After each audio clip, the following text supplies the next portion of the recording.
जो स्टेट होता है ये एक प्रकार का एंटी गॉट मेडिसिन है।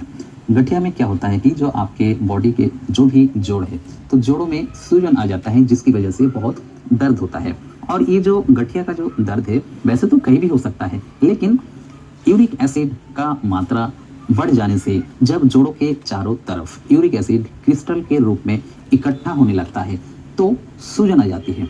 और कभी ऐसा होता है कि अचानक से दिन में हो या रात में, ज्यादातर रात में होता है कि अचानक सोते सोते हाथ पैर हिलाते पे आपको अचानक एकदम से करंट सा लगता है।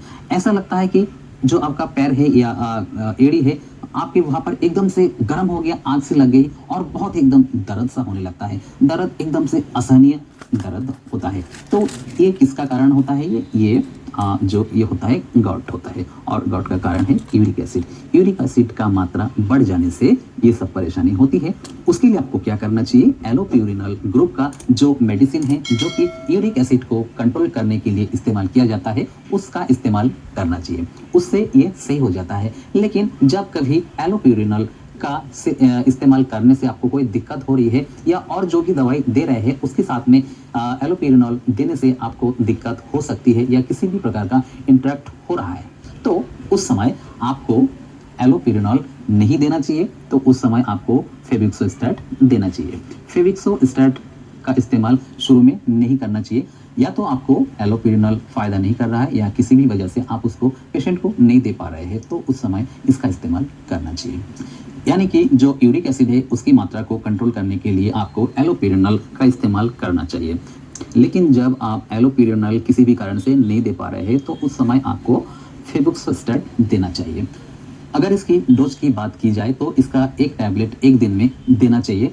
जरूरत पड़ने पर इसको 2 बार भी दिया जा सकता है, लेकिन कितने दिन तक लेना है और कितनी मात्रा में लेना है ये हमेशा डॉक्टर ही निर्धारित करेंगे। ये आपका वजन और उम्र पर पूर्ण रूप से निर्भर करता है। आमतौर पर जो नॉर्मल वयस्क है उनको एक टैबलेट एक दिन में लेना ही पर्याप्त होता है, लेकिन बीमारी की तीव्रता के हिसाब से 2 बार भी इसको दिया जा सकता है। दोस्तों, जो यूरिक एसिड की जो प्रॉब्लम है ये क्रॉनिक डिजीज होने के कारण ये लंबे समय तक देना चाहिए, लेकिन आपको बीच बीच में आपको इसका जांच भी कराते रहना चाहिए ताकि आपको पता चले कि यूरिक एसिड का लेवल कैसा है, वो कंट्रोल में है कि नहीं।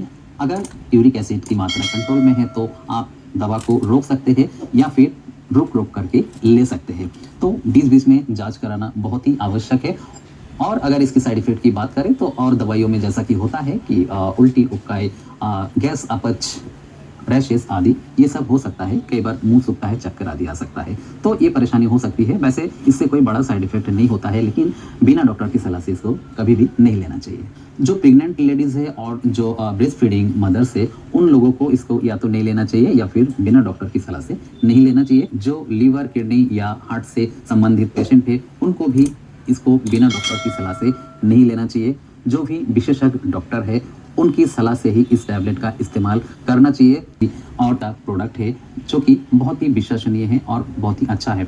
इसके बारे में संक्षेप में जो भी मैंने जानकारी दी है वो आपको जरूर अच्छी लगी होगी। और इसके बारे में कोई भी क्वेश्चन है आपके मन में, कोई भी शंका है तो आप इसको आप कमेंट करके हमसे पूछ सकते हैं। कर देना दोस्तों में। और अभी तक हमारे चैनल को आपने सब्सक्राइब नहीं किया है तो चैनल को सब्सक्राइब कर लेना और प्रेस कर लेना, और प्लीज ऑल पे प्रेस करना ताकि इस प्रकार के वीडियो का नोटिफिकेशन सबसे पहले आप तक पहुंच सके।